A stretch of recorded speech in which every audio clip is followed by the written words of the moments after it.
আসসালামু আলাইকুম রহমতুল্লাহি বারকাত। দুঃখ ভারাক্রান্ত মনে আপনাদের মধ্যে উপস্থিত হয়েছে।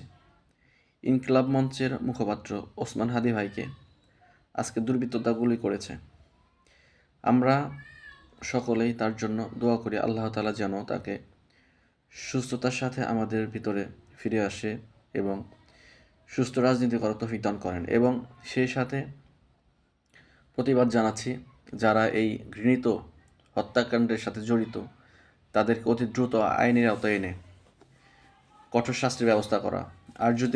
আর যদি এটা করতে না পারি, তাহলে আমাদের অদূর ভবিষ্যতে যারা এই জুলাই গণঅভ্যুত্থানের সাথে জড়িত তাদের একে একে হত্যা করার পরিকল্পনা করা হবে।